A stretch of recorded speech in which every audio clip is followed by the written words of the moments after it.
Oh, wow. Wow, I couldn't even believe it this morning. Seriously, I did not even need to turn on my air conditioner this morning. Hi, good morning, good afternoon, good evening. This is Jen. Welcome to another episode on this channel, the Save Money More with Jen channel. How you doing today? Going to talk today about frugal choices that I make and small events change many other events. I guess we're kind of talking about like sequence of events, right? Or like domino effect on certain things. Yeah. So this morning I noticed that I said, wait a minute, it doesn't feel that hot in here today at all. Not that I normally turn on the air so early, but in recent past, it's been like, oh, like, wow, like, oh, terribly humid. I'm not a fan of humidity. I will be the first one to admit it. But today I noticed something different. I couldn't put my finger on it. I said, how come I'm like feeling so much better in terms of the temperature in here and blah blah. Then I realized, oh, it's not humid in here. You didn't even have to turn the air on. In fact, it was feeling so good in here that I made a decision to make a bunch of cupcakes to throw in the freezer while while I have a great opportunity, while it is not steamy hot, while it is not humid. This is the point I'm trying to make, that there are things people do when something changes in a positive light. It's like we have to recognize it first. So we have to seize the moment. You see where I'm going with this. Or, for example, these are all tiny events. Let's say, for example, that a person might be in a habit of every day they have to pick up a candy bar at 5 p.m. I knew a person, I'm not even kidding you, he was a good friend. And every day at 5 p.m., he would religiously pick up a candy bar before jumping in his car and driving home. I said, really? You did that every day? He said, not only that, he had a habit of stopping off at another candy stand back in the day where they sold newspapers and stuff like that in the city. And he'd pick up another candy bar. I'm not saying this was the healthiest thing to do. I'm just explaining what that person did. Okay. So I said, well, why did you stop off at the other newsstand? That way everybody doesn't notice that I'm eating too many candy bars. That's what he said. Small chains of events. Let's think about it. Let's pretend that my friend didn't stop off at the two stands, the two newsstands. He went to get the paper at that time that he liked, and he just so happened to want another candy bar, before he hits the road. Let's pretend that he just got all of his needs met, the newspaper and perhaps the one candy bar at 5 p.m. before he jumped in his car to drive home. I get it. Long day, worked hard. I get it. I totally get it. But eliminated that second trip and buying an extra magazine or newspaper just to make it look good in the second place. I'm like, okay, true story. True story. We as people, we sometimes do silly things. We don't realize it's silly. Think of how much money that cost that gentleman extra every single day because he was in the habit of. Habits can be replaced. You don't break a habit, you replace a habit. So it's not my place to, tell anybody what to do. But of course, it's my utmost hope that at some point in time, he didn't constantly have to go to newsstand upon newsstand and keep buying extra candy bars before hitting the road to go home. You see where I'm going with this? We are creatures of habit. That is a fact. For example, a lot of people, let's say they pick up their kids after school and they got their children in the habit of, let's stop off at a whatever convenience store and picking up expensive drinks, like sugary sodas, those big drinks where 3/4 of it ends up, I don't know, down the drain. I'm not saying don't treat your kids. Please do not misunderstand. But some things, like in my honest, don't add up. It just like doesn't add up. You go to convenience store. Like, what habit are we teaching anyone?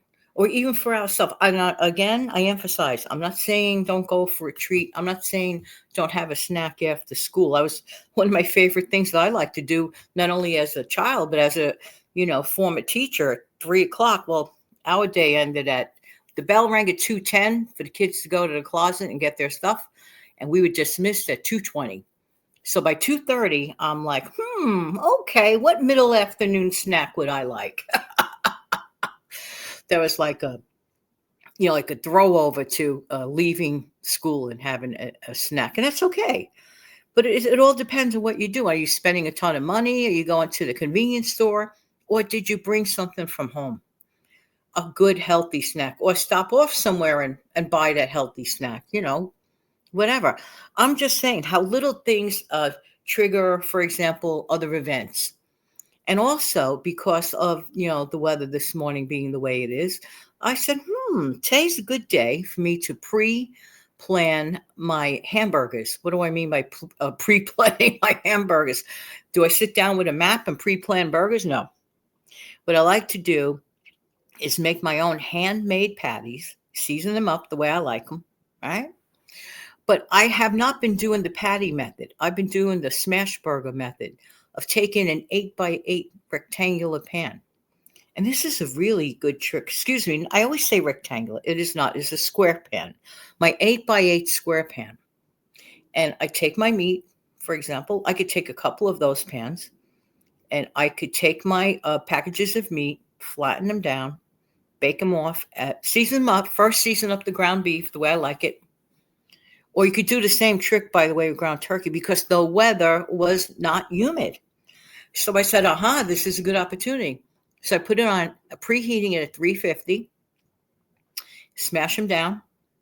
They're all seasoned up. Throw them in for 1/2 hour. If you like them well done, 1/2 hour at 350 for me. If you like them less than well done, like a little bit medium, I would stop it at about 20 minutes. You could check on it. But for me, just to be, safe and precautious, I, cook it all the way. I prefer the flavor of a medium burger. But what am I driving at with this? Again, a chain of event resulting from what? Resulting from the fact that this is not a humid day. I could bake up those cupcakes. You see where I'm going with this?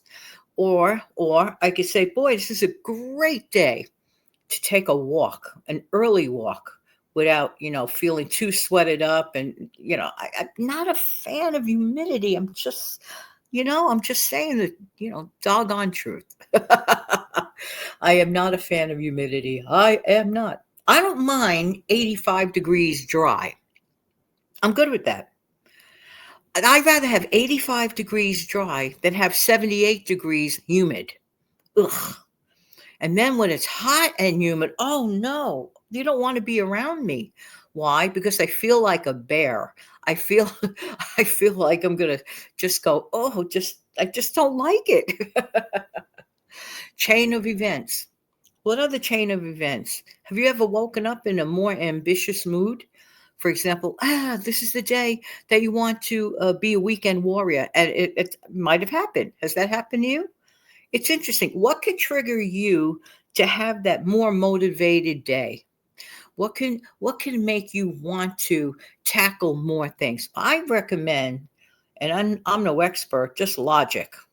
A good night's sleep. A good night's sleep is so important because I have had my lion's share of not the greatest night's sleep. I have, because of outside noises or silly things that I hear on the news, and it's like, it just like weighs on you. Having a good night's sleep is so important. Chain of events, the way we think. Frugal choices. If you feel, for example, very cranky and overtired, and you wake up like super overtired, and you have the option to go shopping, it's not like, oh my word, I absolutely have to go shopping today. But if you have the option to delay the trip, honestly, if you're going out directly, it could have two things. Maybe it's the best idea for you to not go, or maybe it's a great idea for you to go, it may make you feel better. I don't know. It depends on you. When you're like agitated and feel like other things are bothering you, do you feel like you shop more? Chain of events. I don't know. It's like we're trying to make that discomfort feeling go away by filling up our shopping carts. Does that happen to you sometimes? I don't know. I just wanted to talk about how little things can make another thing happen. So let's say that you have been experiencing like very bad weather, very, very hot, and then somehow magically the next day it's gorgeous, it's 65 degrees and dry. Tell me, I am sure. I don't even really need to hear the answer. Would you not feel more motivated to take on more activities? I bet the answer to that is yes. Let me know about all of this in the comments section below. All right, everybody, have an amazing, fantastic day. Take good care of yourself and your amazing family. Thank you.